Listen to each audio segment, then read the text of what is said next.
Yo, what's good everybody? Today I'm gonna show you how to properly route tracks, buses for recording vocals in FL Studio. Setup is very clean, professional, and it'll make your vocal chains way easier to manage and stuff, and especially once you start stacking vocals, harmonies and ad-libs and stuff, this will benefit you and help you. So let's get into it. So basically this is how you set up your vocal track. So what you want to do is select the mixer track, which is up here, and what you want to do from here is you want to track your microphone coming into. So I'm gonna click on this empty one, so I'm gonna use number 1 for example, and I'm gonna rename this lead vocal. So lead vocal. If you click here, you can like customize the color, so I'm gonna just go for like dark magenta as it says, and then let's just add a microphone. Where's the microphone? I'm gonna just use this and then put like that. So this is lead vocal. This is how you set up your vocal track in a sense. And then from there, you want to make sure that your mic input is selected. So up here is your mic input. So I'm just gonna mute this so you guys don't hear the playback, but this is essentially what you want to do, and this is where you want to connect your vocal. You want to make sure it's on input 1 and keep it at external input only, and then yeah. So step 2, to create a vocal bus. This is where like all the vocals are gonna be sent before hitting the master. So you're gonna wanna rename this and call this vocal bus, and maybe give it a color so it stands out and stuff. So I'm gonna just go to number 2. I'm gonna name this vocal bus and just add another color. So I'm gonna just go for this, and then this is what's gonna be into the master in a sense. So the lead vocal is kind of like a recording track. So this could be named record if you want it to be, and this is where everything's going to be printed out of. So essentially there's many different ways of it. So let's just say you want to print your vocals, so you want to print your compression, your saturation and your auto tune. You might want to change this to either post EQ and post track. I feel as if post track is a lot better. So what this means is, if there is, let me just open up an auto tune. So I'm gonna just open up Metatune for the sake of the video. Are we live?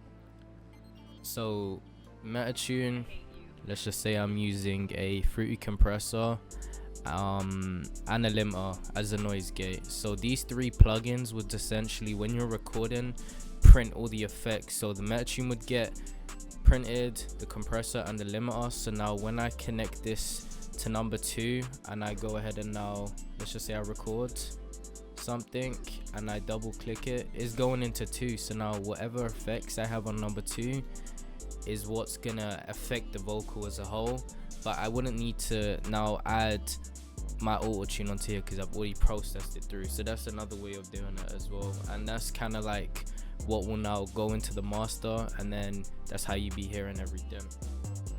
So step 3 on why this is important and why I feel as if this setup is super efficient and important is because it lets you process individual vocals separately, and like it processes all the vocals together. So on the lead vocal track, so essentially the record, you can put your stuff like your auto tune, your basic EQ and compression, and then on your vocal bus, which would essentially, let's just say this is your main preset. This could be stuff where you add your glue compression, your saturation and your final EQ for all the vocals at once, so you're not having to individually tweak certain and vocals, because I could have like a whole bunch of these takes, and this just makes it easier because you're kind of doing it all within one, as well as you're getting, with this in a sense, you're kind of getting the same type of volume, the same type of sound. Nothing's changing for you having to tweak every single individual vocal, because that would just be crazy.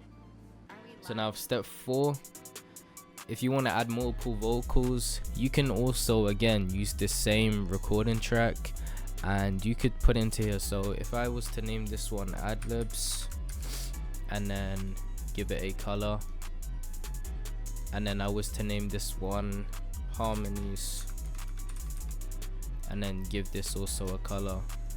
With this type of setup, if I was to punch this into 4 the number is, and then I hit record and then I hit stop. This one's been sent to 4, and this one was at 2 because this was my main vocal in a sense, and this one was number 4. So I really should have renamed this to, let's just say, main vox in a sense, but it doesn't necessarily matter. And then again, if I was to unlink this from here and link this to harmonies and I hit record, it's going to now send it to 6. So it's kind of just an efficient way, instead of having to keep clicking here, keep clicking in one, and keep clicking here in one, and having your auto tune, and it just limits up space. I know that FL has added a patcherize all thing, but I don't know how that works within sounds and stuff, so I'd probably just stick to this if this works for you. And it's just kind of how I would approach a session for sure, and getting ready to track an artist. Now step 5, this is optional. Let's just say you're tracking a artist and they want minimum delay and reverb and maybe just a bit of saturation. You could go ahead and now link your recording to your main vocal, and then this is how you send. So I like to do it in blank spots where I'm not necessarily is gonna get in the way. So I'd link this to 13 and 14, and I'd rename this one delay, and just give it a color like so, and name this one reverb, or you can name it verb.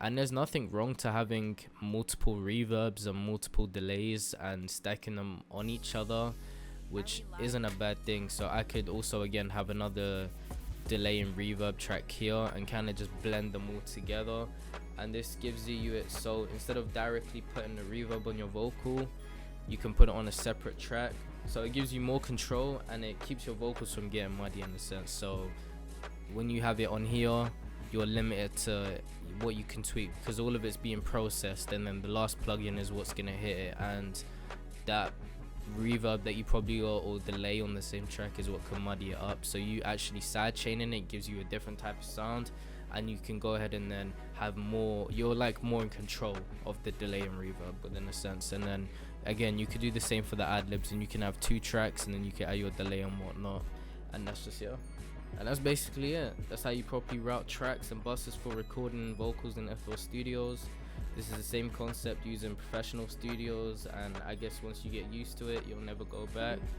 And if this helped you out, make sure to like, comment and subscribe, and I'll catch you in the next one.